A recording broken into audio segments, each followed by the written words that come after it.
Buenas noches, mis amados, mis amadas. Nuevamente estoy con ustedes, muy feliz de seguir compartiendo este libro que realmente nos ha traído cosas maravillosas de entendimiento, de saber cómo enfrentar la vida en este momento, de quitar afuera todo miedo, pero lo más importante, de saber qué está pasando y qué nos va a pasar y cuáles son las armas y las herramientas que tenemos que tener ahorita, mejor dicho, para seguir este camino que viene y que tiene que ser realmente de mucha, mucha oración. Les cuento que hoy tuve un día muy, muy, muy pesado, pero realmente la invitación es que nos demos diariamente 10 minutos, 15 minutos para estudiar, para leer la palabra y lo más importante, para orar. Estaba viendo un estudio donde nos dice que definitivamente el leer la palabra es una de las incógnitas que hay en el mundo, de la forma como todo esto te puede abrir tu entendimiento. Entonces te invito a que te retes, a que simplemente lo hagas y veas estos desafíos. Bueno, hoy vamos con el capítulo número 2. El capítulo número 2 se llama Daniel interpreta el sueño de Nabucodonosor. Pero lo más importante, ya antes de empezar a leerlo, quiero hacer un contexto rápido de lo que es este capítulo. ¿Qué es Nabucodonosor? Nabucodonosor quiere decir quien ruega a Nabú. Nabú es uno de esos 1500 dioses, recuerdan que les hablaba en el capítulo 1, pero el más importante y al que se adoraba y se tenía su templo principal era Marduk. Entonces, Nabucodonosor, quien ruega a Nabú o a Marduk. Cuando nosotros miramos acá, todo lo que fue el reinado de Nabucodonosor empezó en septiembre del 605 a.C.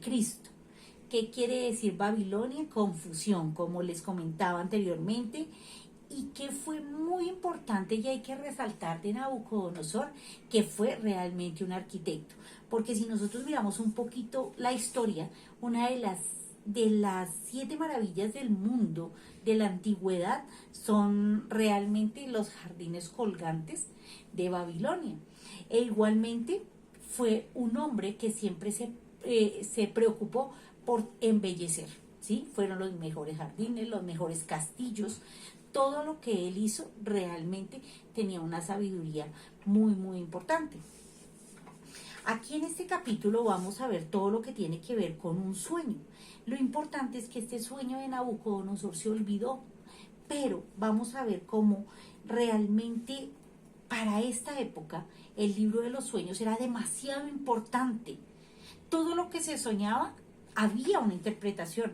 Por esa razón nosotros vemos a los magos, a los caldeos, a los adivinos, gente que se preparaba juntamente con el rey para estar presto a interpretar y todo lo que tuviera que ver con los sueños.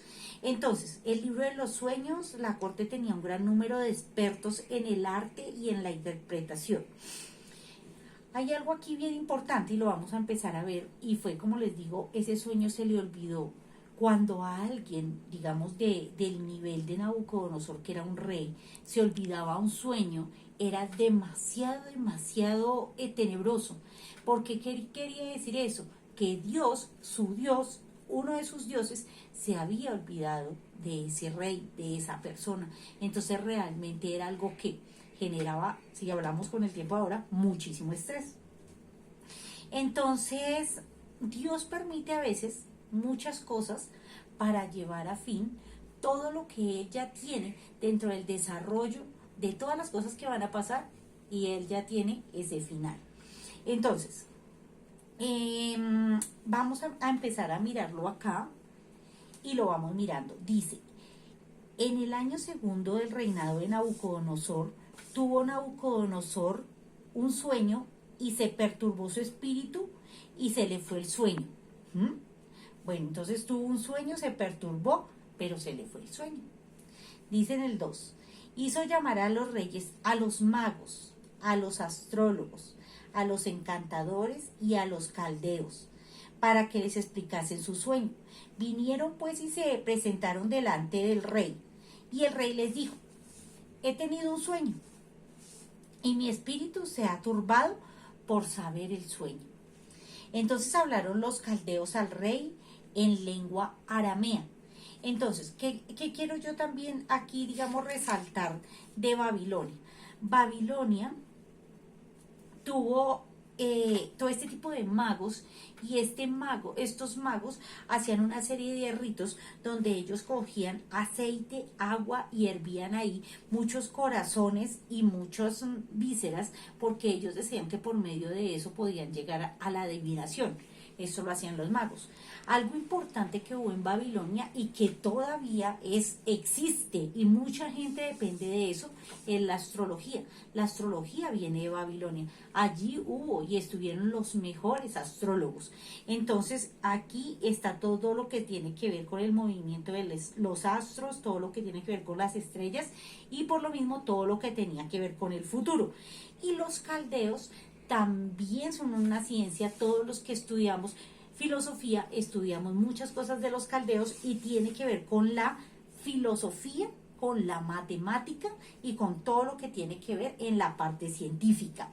Entonces realmente toda esta gente la mandó llamar, dice el cuento.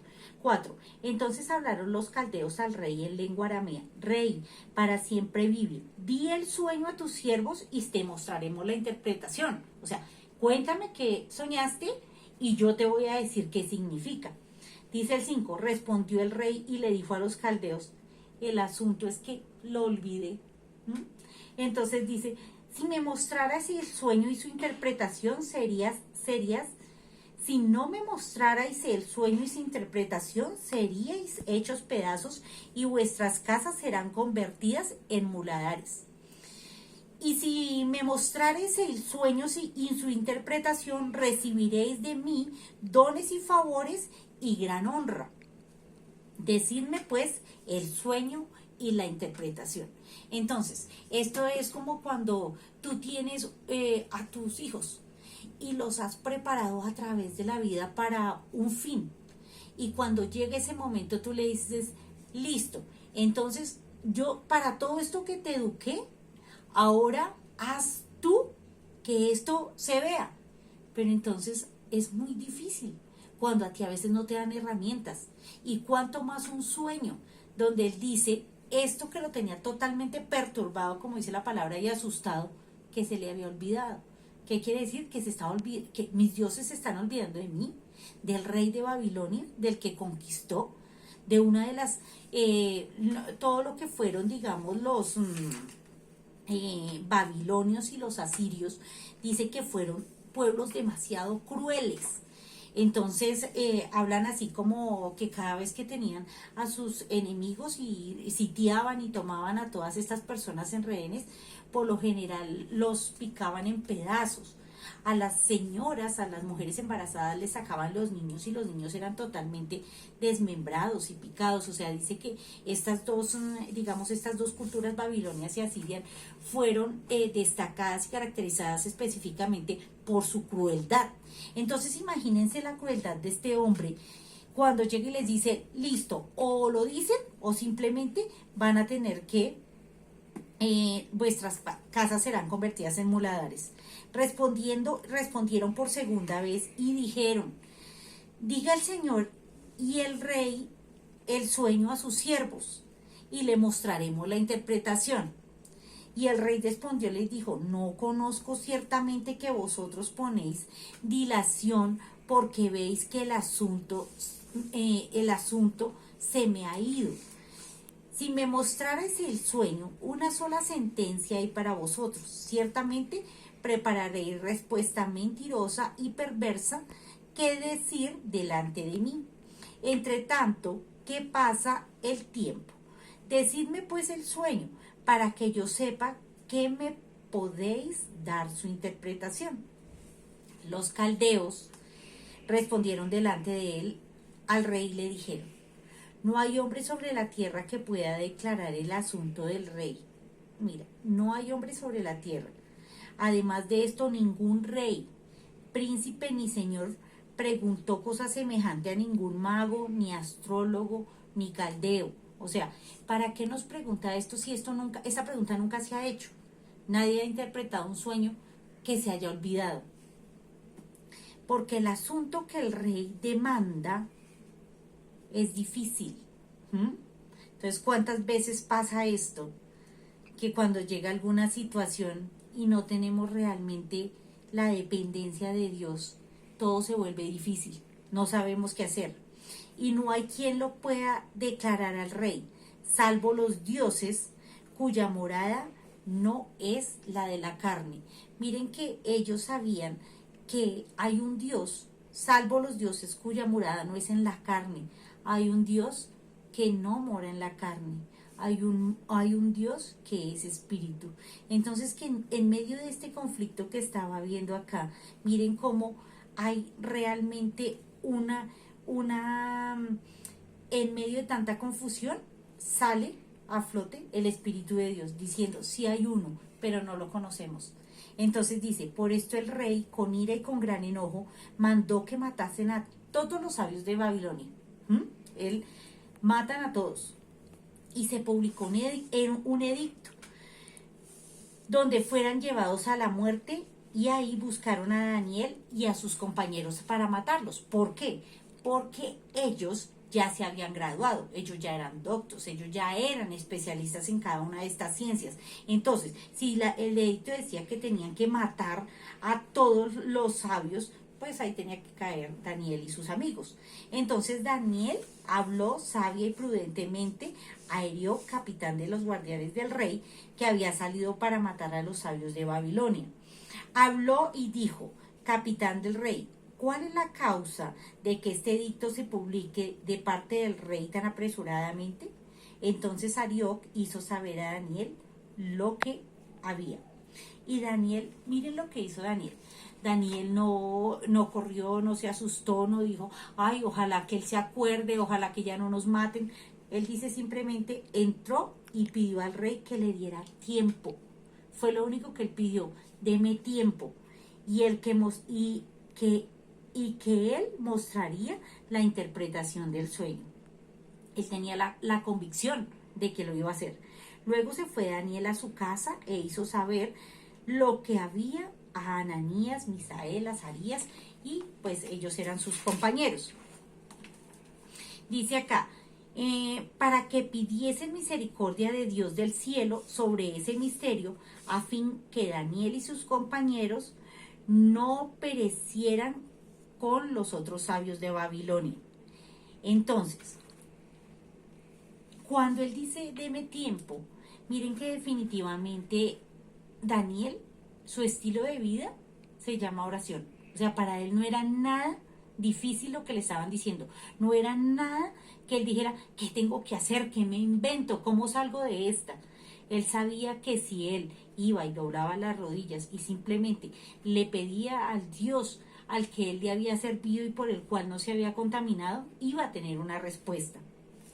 Entonces llega y dice acá, fue revelado a Daniel en visión de noche, por lo cual bendijo Daniel al Dios de los cielos. Entonces, ¿qué es lo primero que tenemos que hacer cada vez que llega un problema, cada vez que hay una enfermedad, cada vez que hay una situación que nosotros definitivamente no sabemos qué hacer?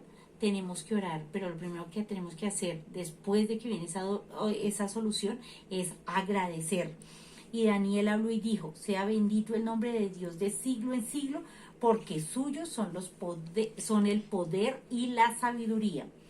Él muda los tiempos y las edades, Él quita y pone reyes, da sabiduría a los sabios y la ciencia a los entendidos. Por eso yo siempre les he dicho que cada vez que nosotros oremos pidamos sabiduría, pero también pidamos ciencia, porque necesitamos saber para qué utilizar esa sabiduría. Son dos cosas que tienen que ir siempre de la mano. Él revela lo profundo y lo escondido, conoce lo que está en tinieblas y con Él mora la luz. A ti, oh Dios de mis padres, te doy gracias y te alabo, porque me has dado sabiduría, me has dado fuerza y ahora me has revelado lo que te pedimos, pues nos has dado a conocer el asunto del rey. Y aquí viene ya todo lo que tiene que ver con cuando él le pide que no maten a todos los sabios y el rey dice a Daniel, al cual llamaba Belsasar, ¿podrás tú hacerme conocer el sueño que vi y su interpretación? Daniel respondió delante del rey diciendo, el misterio que el rey demanda, ni sabios, ni astrólogos, ni magos, ni adivinos lo pueden revelar al rey. Ninguno que esté en la tierra, ninguno que adore sobre lo que está sobre la tierra, ninguno que invoque todas las fuerzas oscuras del mal, toda la brujería, ninguno. Pero hay un Dios en los cielos, el cual revela los misterios, y él ha hecho saber al rey Nabucodonosor lo que ha de acontecer en los postreros días. He aquí tu sueño y las visiones que has tenido en tu cama. Miren cómo un hombre pagano como Nabucodonosor, en este momento, cuando empiezan ahorita ya todo lo que tiene que ver con el sueño y se empieza a desarrollar, le muestra toda la profecía donde está escrito desde ese tiempo hasta ahora y hasta lo que va a pasar, cada una de las cosas consignadas en este libro. Entonces,